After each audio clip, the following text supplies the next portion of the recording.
This is NDTV. And you're watching NDTV Prime. In association with Micromax. Nothing like anything.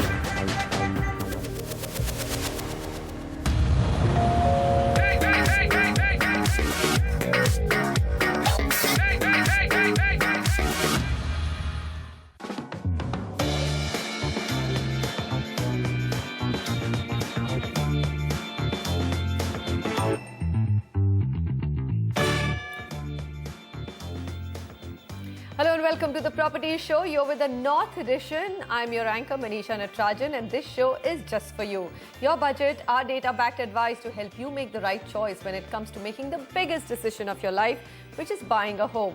Let me tell you what we have on the show for you today. First up, is the time right for the first-time home buyer to take a plunge with a budget home? How does the math on tax exemption and new rates add up?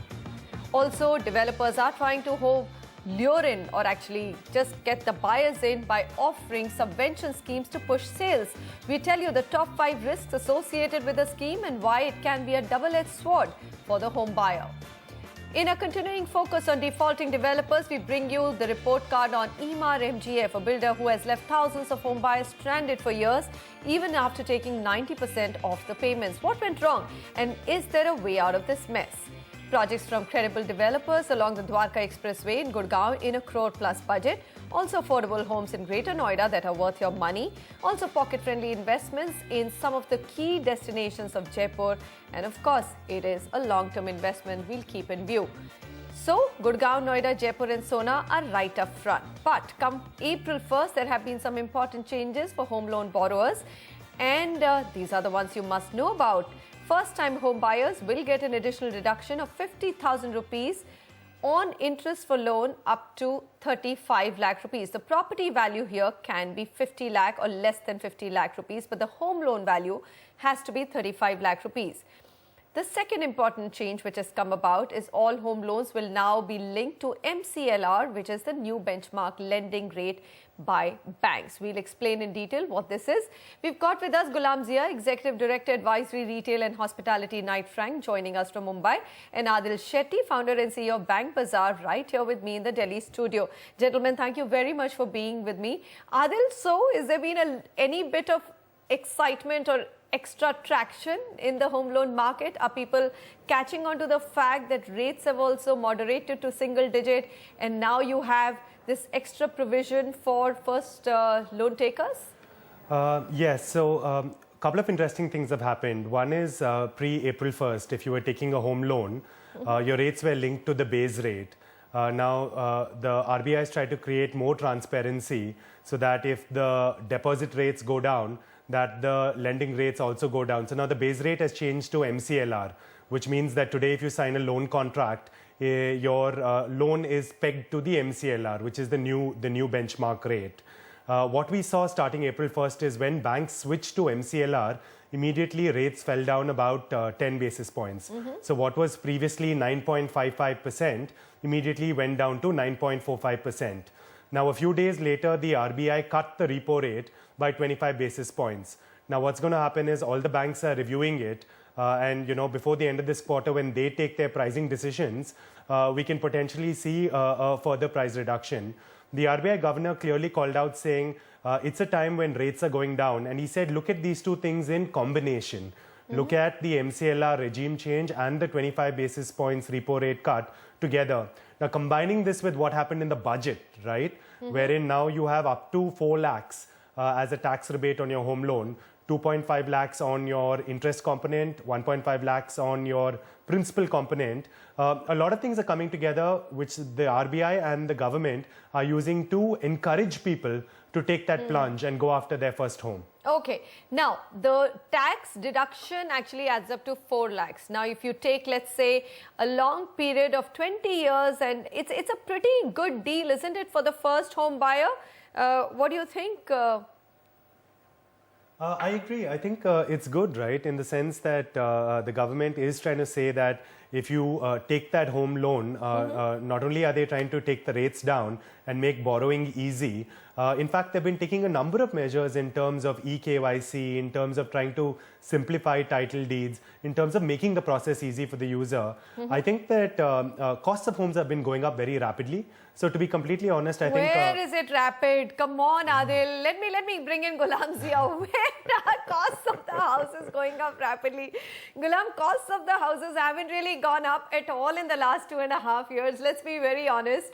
Most of the places, they are flat or actually a little lower than what they were 2 years ago. And here you have a situation of a single-digit home loan and, you know, a little bit more tax exemption. And 4 lakhs is not a small amount. You think this could be just a spur which at least the budget home segment needs to start taking off again?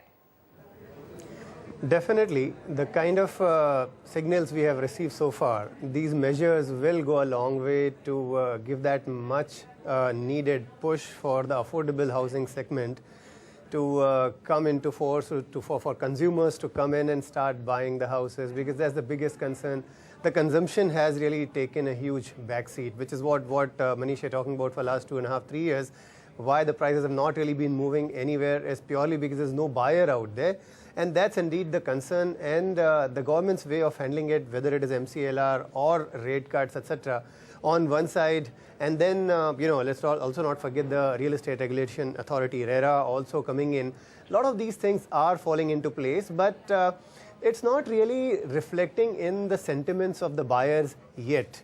Because that 25 bips that we're talking about, which was announced today, but that 25 bips is also should be seen in the backdrop of yet another 2 or 3 such rate cuts that have happened in last financial year, but nothing has really percolated down to the end user. And as I heard, just about 10 bips is not something which will get people to come out in hordes and start buying houses. So it is, I would say, more notional in nature. For it to really have a serious impact for the people to make beelines to come in and start buying their houses, we have to do much more than just that. Adil, I think Ghulam has raised a very important point. Now, if I take January 2015 to now, RBI has cut rates by 150 basis points, but bank home loan, at least rates have only come down by about 75 to 80 basis points. And these are, of course, the best banks, which are SBI and ICICI, which are front runners in bringing rates down. Do you think there's room to do more? And how soon will that happen? I mean, you've said it'll happen, but when will it happen? So see, no one can predict this, and what the banks are also saying is that they take deposit rates, and sometimes it's a 1-year fixed deposit. Now, just because the repo rate changes, it's not that the base rate changes immediately. I think the key call out, right, is what are the signals going out from the regulator, right?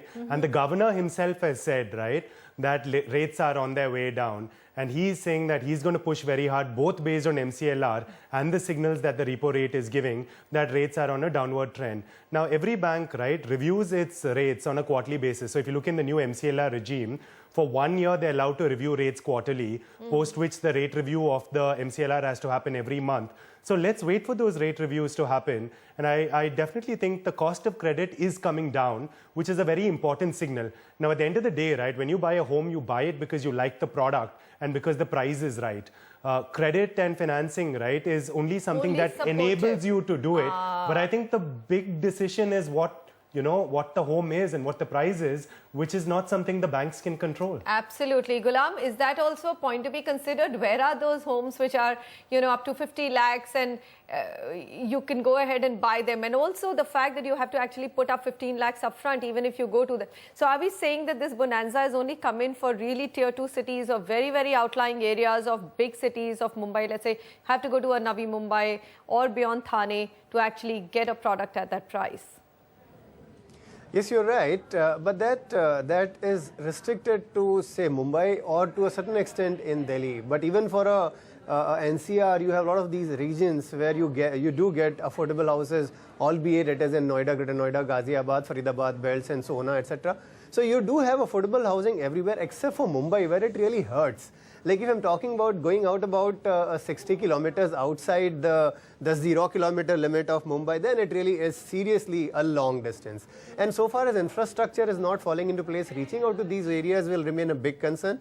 So what the point you're raising is that the availability of buyable inventory hurts only in Mumbai. In the other cities, you have a huge opportunity. People can, once they have decided, as we just are talking about, if they are convinced that their right home is what is just across them, I'm sure they will start buying. It's only in Mumbai where that point will come into hurt us. Okay. Adil, is there any historical evidence of at what rate do buyers really feel that, look, this is a great mouth-watering proposition? Because to me, I remember a time when rates were at 6, there was once it had gone down to below sub 7%, and there was this huge upside, or let's say upturn in sales of home. Right. Do you think that's the kind of figure we're looking at? I mean, you would have to come down at 8.5 for sales to really pick up. Right. See, there's no empirical evidence, but like you said, right, when there was that entry-level home loan, which is at 8% locked for a couple of years, I think that created a lot of excitement in the market. Now, all said and done, right, this needs to be looked at in tandem with what the inflation rates are. So I'd say that currently we're at about 9.5, 9.4%. People are expecting that since the repo cut just came in and we were at 9.5% even before the repo cut came in, that some amount of repricing will happen. But the important thing to note, Manisha, is the way the loans are structured with MCLR these days, right, is when the marginal cost of deposits go down, automatically one expects the marginal cost of lending rate to also come down. So as a home borrower, right, at least I know that the regulator and the banks will ensure that the rate cut benefits are passed to me in my floating rate product, and that interest has been protected, right? So we're just saying that if you have the right product, just go ahead, keeping in mind that the benefit will accrue to you when future rate cuts happen. Absolutely. I think that regime of being able to charge existing borrowers a higher number and new borrowers, give them enticing schemes, at least that's gone with MCLR. Well, Ghulam Zia and Adil Shetty, thank you, gentlemen, for joining me. I'm just hoping that, at least with that 4 lakh mouth-watering tax benefit that you get, and if you're able to get a right-priced home, it makes a whole lot of sense to take the plunge. It probably makes sense now than ever before to buy a home. Gentlemen, thank you very much. All right, we're talking about selling homes, but there are 8 lakh units lying unsold, thousands of projects remaining unfinished, and builders across India struggling to raise funds. Of course, great offers to buyers are becoming more a norm than an exception. One of the most popular offers is a subvention scheme or an interest holiday to the buyer. But is this scheme worth taking a risk, and what lies between the lines? Let's take a look at the subvention scheme model and its pros and cons.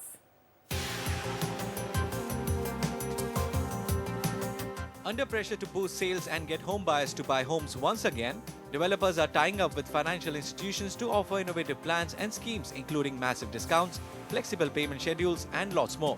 The Subvention scheme is one such innovation that allows a person to buy a home while providing him relief from paying EMIs immediately. Under Subvention scheme, the developer pays the interest on the loan to the bank for a certain period. The buyer pays principal part if applicable. The bank disburses money to the developer in the name of the buyer as construction progresses. The buyer's EMIs begin only after he gets possession. The main feature of this particular scheme is that you have to not to pay interest part till your possession is given. So you have to give only principal part to the bank. The interest part we share till that time. So that is the advantage to the customer. Now, while that may sound like a win-win for home buyers, subvention schemes can also go horribly wrong. Take the case of Gaurav, a general manager in a private firm. He booked a flat in JP's Amantu project in 2011 under a subvention scheme. Happy that he would not have to worry about paying EMIs for the next 24 months. But his happiness was short-lived. Idea was that my liability is going to start after 24 months, and as per JP commitment that you will get the possession in 27 months. So we thought even for 2-3 months you have to pay from your pocket, but you will get your possession maybe after 2 years or 2.5 years. That was the idea. While subvention schemes can certainly help, situations like this can be problematic. So what are some of the things you need to watch out for when going for a subvention scheme, and is it worth the risk? There could be a clause in it which says that the interest is borne by the developer only up to a particular date. So if the possession is not given, even by that date, henceforth the interest will be levied to the buyer and not to the developer. So you need to make sure that your agreement that you enter into with the developer and the bank clearly specifies whether it is possession irrespective of the date, or it is mentioning a specific date until which the developer pays, henceforth after which you will have to pay. So I would rate this particular option that a developer offers to you on a medium level, because this does not do away your liability with the bank. It does not do away with the fact that you still need to pay the loan. repay the loan even if you have not got your property in your possession. Many believe that such schemes are win-win for all stakeholders. In present market, the schemes are many, but what lies in the fine print of these schemes are very hard to find. It is better that one should look deep into the agreement and also take legal or expert advice before signing on any paper. Chanakya Bhatia, NDTV. And here's a quick reminder for all of you, if you're planning on taking a home loan or if you have a home loan related question, you can write into us at property@ndtv.com. We do get regular experts to give you the best advice. The numbers are also on your screen. And now let's begin the process of taking your questions and help you find the right project in your budget. With me is Dhruv Khanna from Prop Equity. Dhruv, thank you very much for joining in. All right, we've also got our first caller, I believe, Brijesh Mishra on the phone line. Brijesh, hi, go ahead. Hello, myself Brijesh Mishra. In fact, I am searching a 2 or 2.5 BHK apartment in Noida extension. Okay. And looking the possession at the end of this year only. All right. And, I have searched some project Eros from Purnam and Edge City. So just I would like to know how are these projects and when they will be able to give the possession. All right. So Eros Sampurnam is the project that you've shortlisted. I'm just wondering whether this is a good one to go with. I mean, what do you think? It's a very, very highly dense location. That's what our research is showing? Right, Manisha, the location is a bit dense, and even if you look at the location closely, it's right at the end of Noida extension area. So, in our opinion, I mean, there are better projects within that area, within that budget that you can look at. So, we'll just go through them after we go through the micro market details. If you look at the Noida extension area, the inventory overhang here is 35 months. Weighted average price is 3,400 rupees a square foot, and this is growing at about 7.2% per annum. The project he's looking at, he's shortlisted is Sampurnam. It's by Eros Group. It's located in Sector 2. Price is around 3,500 to 3,600 rupees a square foot. This is a project, large project, 1,700 units. This is located on the second roundabout of the Greater Noida Link Road and about 4 kilometers from the Gorge Circle. It's, like I said, a comparatively inferior location to some of the other projects in that area. The projects that we recommend he can look at, the first one is 6th Avenue, which is within the Gorge City Township. This is by Gorsons India. This is located in Sector 4. Price is about 3,300 rupees a square foot. Mind you, this is an all-inclusive price, and in addition, there is a car parking for about 4 lakhs along with the apartment for an additional amount of 4 lakhs. About 2,500 families are already living within this particular township. The possession for this project is also in progress. This is located on the 1st Avenue Road within the township, bang opposite to the Gorge Sports Complex. The other project he can look at is Ace Aspire by Ace Group. This is in Tech Zone 4. The developer price on this particular project is about 3,800 to 3,900 rupees a square foot, and the resale price is around 3,400 rupees a square foot. So you can choose what you want to buy. Construction is in advanced stages. Possession will be in late 2016 for about 5 towers, and the rest of the project will be delivered next year. This project has some good amenities, all the basic amenities as well. All right, so here's a quick summary of what you can buy, Brijesh. This is Greater Noida, or earlier what was called Noida Extension. Your budget was 40 lakhs, so we believe that these are better projects for you to go with. The Eros project that you've shortlisted is in an extremely dense area, and we would rather say avoid that project. Okay, Paritosh Kar has written into us and said, I'm looking for a 3 BHK flat in Noida, sector 77 to 79.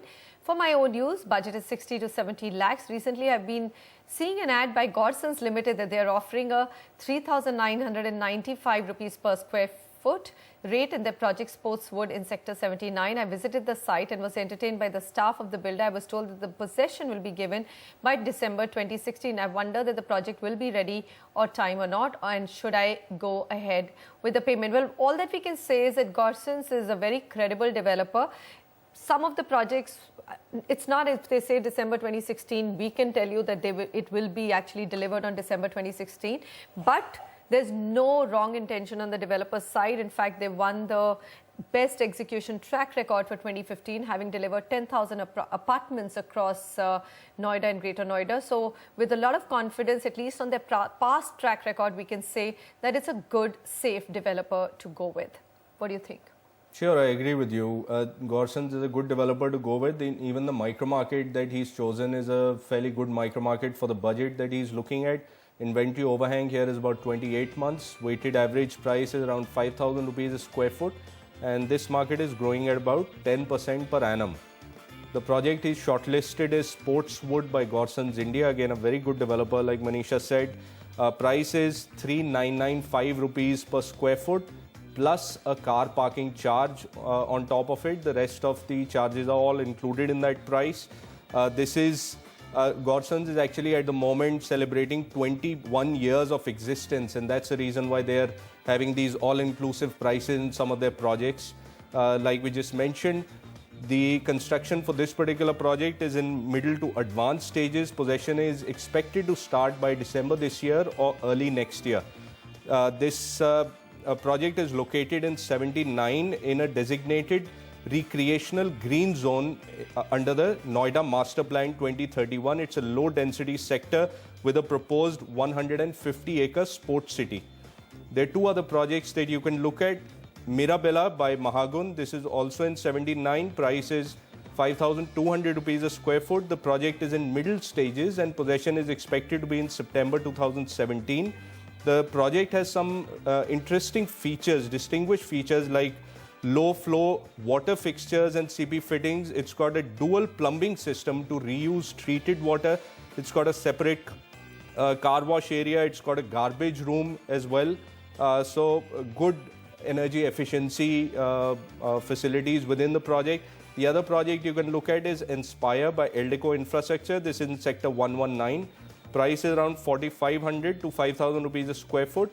This project is also in mid stages. Possession will be in the end of 2016. This is in close proximity to the Noida Ghaziabad link road. All right. So those are a couple of projects within your budget. Noida sector 79 and 119, and the budget is 70 lakh rupees. Moving on. Now, lots of delays happening, but today we're going to highlight the plights of over thousands of EMA and MGF home buyers who are waiting for their homes for years, even after paying 90% to the developer. That comes right after the break. And a luxury offering, Centauria by Upasana Group in Jaipur. That's in our new project tracker. Take a look.